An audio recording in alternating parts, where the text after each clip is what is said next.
Hello everyone. So previously we have deployed our Spring Boot application onto the Google Kubernetes engine, that is GKE, and one of the subscriber has sent me a message regarding whether I can do the same thing on other cloud like Azure, specifically Azure Kubernetes service. So let's see that how we can deploy the same thing. It's pretty similar and simple. So I hope that you have an Azure account, and also I hope assume that you have an AZCLI installed on your machine. It's very simple. You can follow the same step from the Azure site. And now I have an Azure portal over here. So portal.azure.com, and you can search for the Kubernetes service, or just simply say Kubernetes, and you can go with this Kubernetes service. Okay. Here you have option automatic Kubernetes cluster. That's in preview mode. I will go with this traditional one, that is Kubernetes cluster. And here either you can create a new resource group. Let me create the new one, or simply say Spring Boot SB AKS, that is Azure Kubernetes Service, and say 001, or simply underscore RG. Okay. And Kubernetes name, anything, Spring Boot Cube 001, fine. You can go with the default, or you can change the region as per your nearby region, and rest I'm going with the uh, simply by default. And here I'll just go with this free, or you can go with the standard, fine. And here just let's go with the default one again, as we are interested in mainly a simple application to be deployed on Azure Kubernetes service. Okay, just click on this review and create.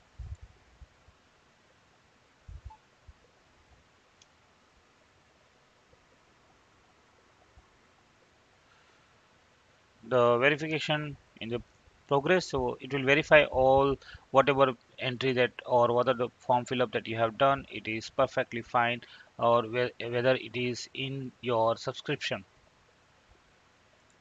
So once the verification is done, you can just click on the create. Make sure that you create a pretty simple one. So let's again go with here, whether we have here, make sure that if you are learning, then go with the dev and test, so that you do not have to scale or put a heavy resources which can cost you a higher prices. So now I'll just click on this review and create, and again let's wait. Other details also guy, like node post, networking, integration, monitoring, and other tags you can put, but I'll just go again with available or default uh, values. So just click on the create, and this may take some time, maybe 5 or 10 minutes. So I'll pause the video till that time. So until unless the deployment is there in the progress, let me explain the YML that we are gonna deploy. So this is a simple YML which has two sections. There is a deployment and the service. All right. Let me explain one by one on it. And both these components are Kubernetes configuration that defines deployment and the service for an application. So first, let's see the deployment. The deployment in the Kubernetes is used to manage the set of identical pods, like in short, it's a containers, and it ensures that the specified number of pod replica are running at a given time. The next one is API version. That's apps slash v1. This specifies the API version for the deployment, and it's a current version for the deployment itself. And other kind is nothing but they specify the type of the resource that we are creating. In our case, it is a deployment. Okay. Then you have the metadata. So this section contains the metadata about the deployment, including its name. So this is the name of the deployment, and then the next one is the spec. So this section describes the desired state of the deployment. So first one is a replica, that is a one. In this specify we want to have only one replica for the pod running. The another is selector. This section used to identify the ports that are managed by this deployment. And mesh labels is the deployment will look for the ports with the label app SB Docker 001. Okay. And then you have the template, the next one. So the template is describe the pod that is created by the deployment, the metadata again the labels app sp docker 001 is applied to the port. This label is used by the selector to identify the ports managed by the deployment. Another is a spec below this template. So this section again describes the container within the pod itself. So containers, that is again the next one. So this is a list of containers in the pod. Here in our case there is only one. So the first one is the name of the container. The second is an image, the Docker image for the container. This specifies the container image to use that we have already deployed into the GKE. Then another is a port. The list. This is a list of port to expose from the container. In case container port here is an 8080, the port that container exposes. Then there is an env. It is again a list of environment variable to set in the container. In our case, that's app env, and then value is a QA, or we can say it Azure deploy. Okay, let's change it. And then we have the service component or service configuration. So service in the Kubernetes is an abstraction which defines a logical set of port and a policy by which to access them. So service enable a network access to a set of ports. The first one is again API version. We have already seen that. Then another is a kind, because this is a service. We have kind service, and this is a specify the type of the resource. Like another resource was deployment previously. In our case, in this case, it is a service. Then we have metadata again the same, similar like deployment. Again, it is contains metadata about the service, including its name. Another is a spec. Again, this section describe the desired state of the service. The type is a load balancer in our case.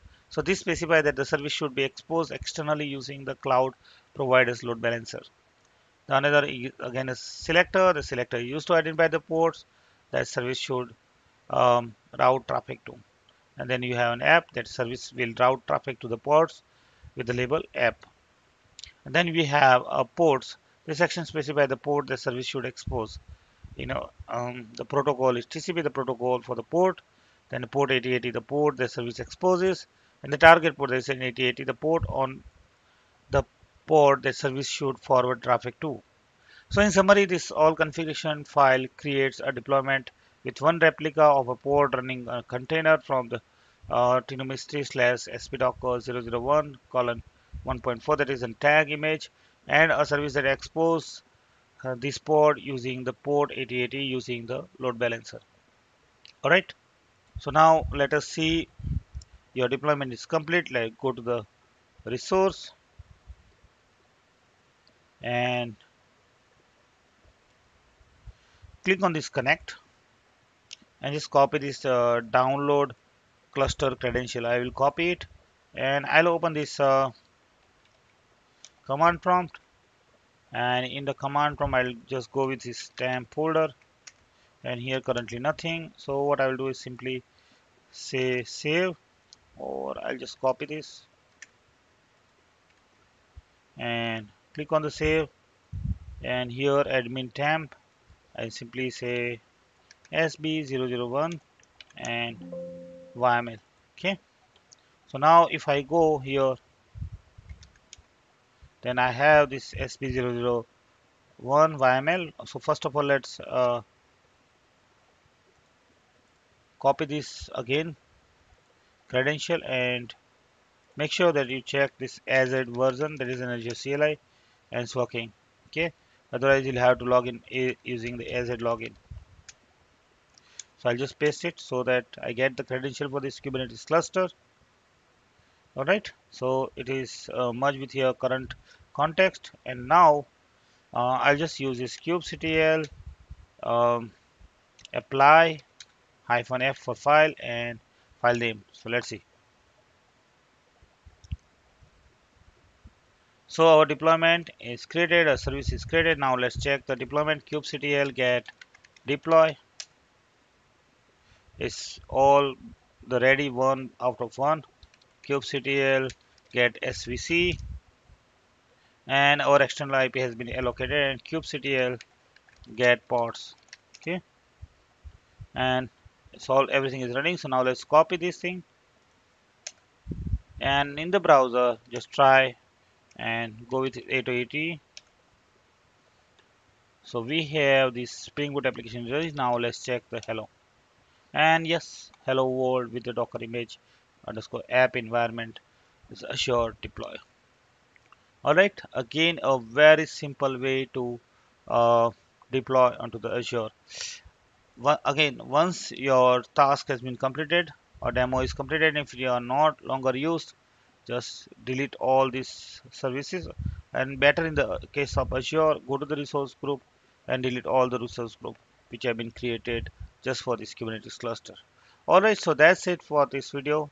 Thanks for watching. See you in the next video.